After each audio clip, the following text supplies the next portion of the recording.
पवन जी ने जैसे कहा कि दुख को सेवा में परिवर्तित करना, पवन सिन्हा जी ने बहुत अच्छी शुरुआत की थी।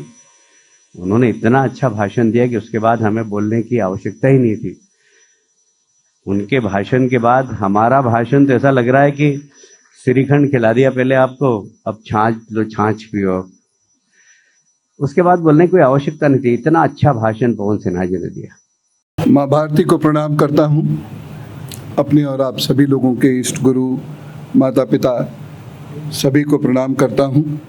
सेवा एक बड़ा विशेष क्षेत्र है। सेवा वो क्षेत्र है जिससे न केवल भारत बल्कि दुनिया की अनेक सभ्यताएं पली बड़ी, पुष्पित हुई, पल्लवित हुई, आगे बढ़ी।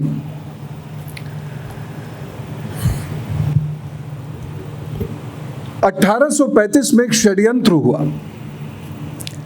और यह षड्यंत्र किया गया मैकॉले के द्वारा। यद्यपि किसी ना किसी रूप में यह षड्यंत्र आज भी जारी है। उस षड्यंत्र से भारतीयों ने मुकाबला तो किया, यद्यपि उतने सफल नहीं हो पाए, लेकिन फिर भी एक बड़ा मुकाबला किया। और मुकाबला जो किया वह किया सेवा से। मैकॉले ने एक ऐसी स्कीम बनाई 1835 में जिसने भारतीय शिक्षा, भारतीय संस्कार, भारतीय वैचारिक पद्धति, इन सब का नाश करने के लिए उन्होंने एक संकल्प लिया और उसे पूरा करके भी दिखाया। और आप ये जानकर आश्चर्यचकित होंगे, आप में से बहुत सारे लोग जानते भी होंगे, मैकॉले का एजुकेशन से कहीं कोई लेना देना नहीं था। मैकॉले मूलतः एक वॉर सेक्रेटरी था, युद्ध सचिव था।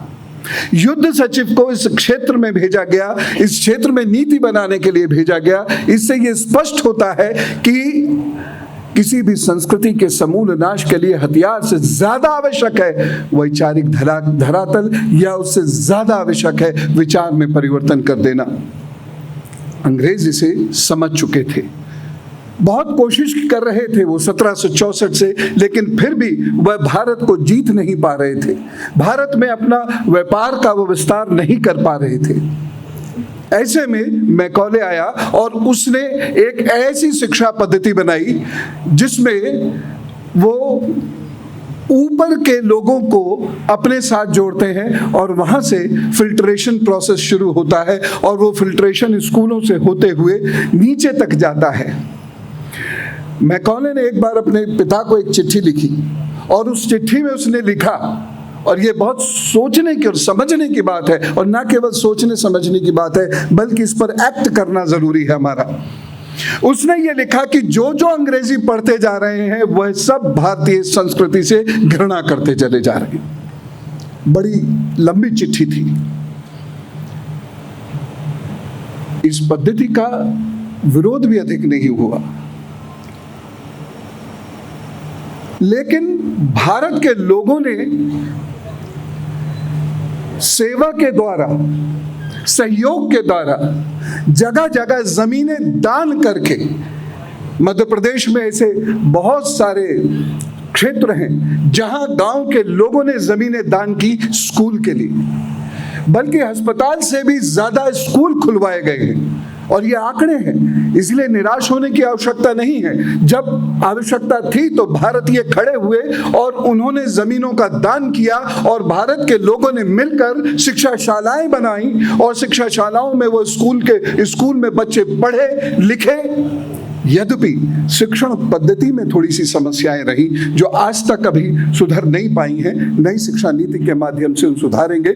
लेकिन एक महत्वपूर्ण बात मैं आपसे कहना ये चाहता हूं कि मैकॉले का जो डिजाइन था उससे हम इसलिए जीत पाए, या उसको हम टक्कर दे पाए। जीत तो अभी नहीं पाए, सच्चाई की स्थिति तो यह है, लेकिन उसको हम टक्कर दे पाए इसलिए क्योंकि हम सेवा में विश्वास करते थे। धीरे धीरे सेवा हमारे क्षेत्रों से जाती रही। हमने मंदिरों में ज्वाइन किया, हमने आश्रमों में ज्वाइन किया और वहां लालच के चलते ज्वाइन किया। आज भी बहुत सारे ऐसे शिक्षालय हैं, आज भी बहुत सारे ऐसे आध्यात्मिक संस्थान हैं जहाँ पर लोग जाते हैं वह किसी ग्रीड की वजह से जाते हैं। जहाँ ग्रीड होती है वहाँ पर अध्यात्म नहीं होता, और जहाँ पर अध्यात्म नहीं होता वहाँ पाप नहीं कर सकते, पाप पुण्य में परिवर्तित नहीं हो सकते। और ये एक बहुत बड़ा कारण है कि सेवा फिर से रिवाइव होनी चाहिए, पुनर्जागृत होनी चाहिए। और यहाँ बैठे हुए जो युवाजन हैं, मैं उनसे खास तौर से ये कहना चाहता हूं कि यदि तुम्हें अपनी देशभक्ति दिखानी है, यदि तुम्हें अपना राष्ट्रवाद दिखाना है, तो बहुत जरूरी है कर्मठता के साथ इस वक्त खड़े हो और अपने साथ साथ यदि आपको ईश्वर ने सक्षम बनाया है तो आप अपने साथ साथ हर उस व्यक्ति की मदद करो जो किसी ना किसी रूप में अक्षम है। जब एक से एक दीपक जलता चला जाएगा तो पूरे भारत में अद्भुत उजियारा होगा, और ये उजियारा भारत को फिर से विश्व गुरु की स्थिति में लाकर खड़ा करेगा। सेवा बेहद आवश्यक है, सेवा के बिना अध्यात्म नहीं होता। मैंने बहुत सारे लोगों को टोका, मैं साफ टोक देता हूं कि यदि आप सेवा नहीं करते तो कौन सी भक्ति करते हैं, क्योंकि प्रभु की भक्ति की शुरुआत सेवा से होती है।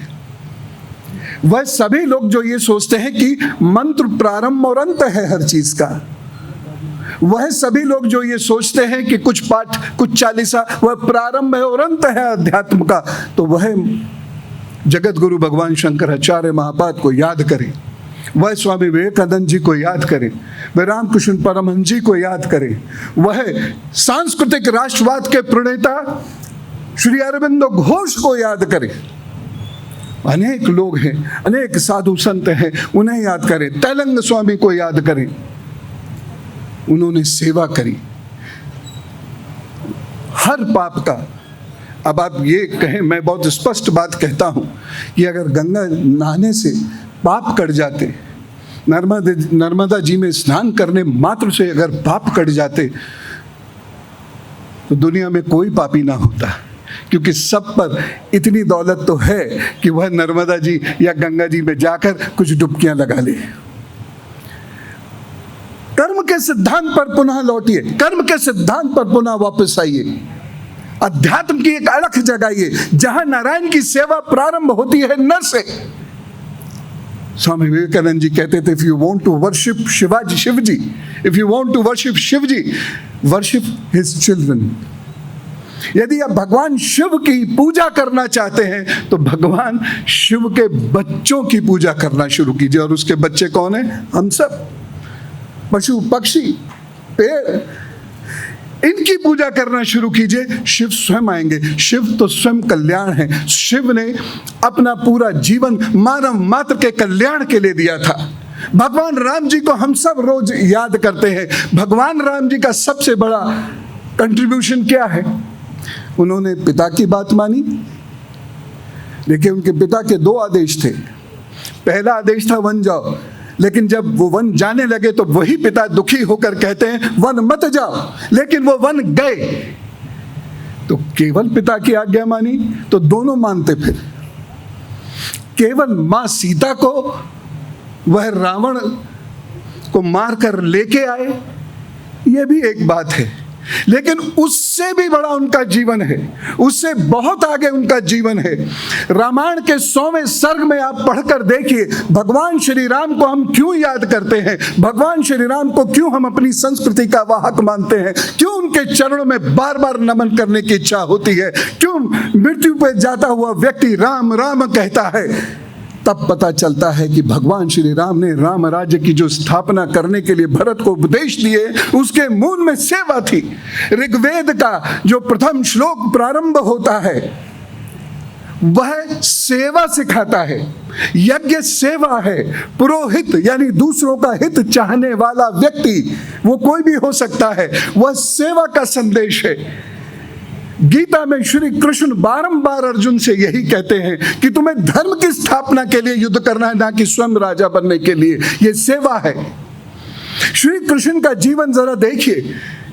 हम सीरियल्स में देखते हैं कि श्री कृष्ण युद्ध भूमि में भी बड़े सोने के आभूषण पहने खड़े हैं। ऐसा नहीं है, ऐसा नहीं है। आप उसको पुनः पढ़कर देखिए, आप पुनः महाभारत पढ़कर देखिए, तब आपको पता चलेगा। आप भीष्म पर्व को पुनः पढ़कर देखिए, आपको यह पता चलेगा कि जब अर्जुन का वह रथ हाँक रहे होते हैं, धर्म की स्थापना के लिए अर्जुन को जब वो ज्ञान दे रहे होते हैं, मोटिवेशन दे रहे होते हैं, इंस्पायर कर रहे होते हैं, तो उस वक्त में जो बाण आ रहे होते हैं वो श्री कृष्ण के कवच को भेद रहे होते हैं। उनके अंगों में से खून निकल रहा होता है, लेकिन वह उसकी आंच, उसका दर्द अर्जुन पर आने नहीं देते और लगातार रथ हाँकते हैं। क्यों? उन्हें तो राजा बनना नहीं था, उनके पास कोई एक अवसर था राजा बनने का।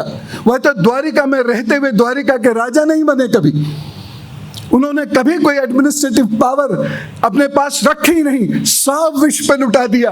और उनके लुटाए हुए शब्द आज तक हमें मोटिवेट करते हैं, हमें इंस्पायर करते हैं। श्री राम का जीवन देखिए, सीरियल के श्री राम जी से थोड़ा बाहर आते हैं। श्री राम जी ने अपने बालों में बरगद का दूध लगा लिया था जब वो वन में आते हैं। मोटी मोटी जटाएं वहां पर आ गई हैं, वलकल धारण किए हुए हैं, और उसके साथ साथ क्या श्रावणी, जिसे हम शबरी कहते हैं, क्या श्रावणी, क्या नाविक, क्या मला, इन सबको जोड़ते चले जाते हैं। और जिन्हें हम बंदर कह देते हैं गलती से, वह मूलतः वानर हैं, वन में रहने वाले नर, उनको जोड़ते हैं और उन सब की सेना बनाते हैं, उनको हृदय से लगाते हैं। हनुमान जी भी उसमें से एक हैं, उनको भी वो हृदय से लगाते हैं। और उनका जो प्रेम है, उनकी जो वाणी है, उनका जो व्यक्तित्व है, इतना निर्मल है, इतना सहृदय है, उसमें सेवा भाव और लोगों के उद्धार का भाव इतना बढ़ा हुआ है कि जब वो लंका जाते हैं तो लंका के राक्षस भी उनके मुरीद हो जाते हैं और चरणों में उनके नमन करते हैं। ये होती है वो पर्सनैलिटी, ये होता है वो व्यक्तित्व जो सेवा करता है। इसीलिए मैं बार बार सभी लोगों से निवेदन करता हूं कि अध्यात्म सेवा से शुरू करो, बाकी भगवती स्वयं सब करा देगी, श्री राम स्वयं सब करा देंगे, श्री कृष्ण स्वयं सब करा देंगे। क्योंकि अगर आप सेवा नहीं करते, अगर मंदिर में जाते हैं और आप झाड़ू पोछा नहीं करते, बेकार है। मंदिर में जाते हैं, यदि आप कुछ दीन जनों की मदद नहीं करते, लाभ नहीं। पूजा बढ़ रही है, मंदिर बढ़ रहे हैं, और साथ साथ एक आंकड़ा भी दे रहा हूं चौंकाने वाला, इस देश के अंदर वृद्धाश्रम 68% की तेजी से बढ़ रहे हैं। ये कैसी पूजा है? माँ बाप वृद्धाश्रम में रहेंगे, हम माँ बाप के साथ रहेंगे, ये हमारा सौभाग्य है। माँ बाप की सेवा हम करेंगे। तो आप सभी लोगों से मेरा ये निवेदन है, सेवा की अलख आप सबके अंदर जगे, सेवा के लिए आप बाहर आएं। और इस वक्त सेवा सबसे बड़ी यात्रा है किसकी? देशभक्ति की। तो एक बार ऐसे व्यक्ति की याद में कहेंगे, भारत माता की, भारत माता की, भारत माता की। ओम। धन्यवाद।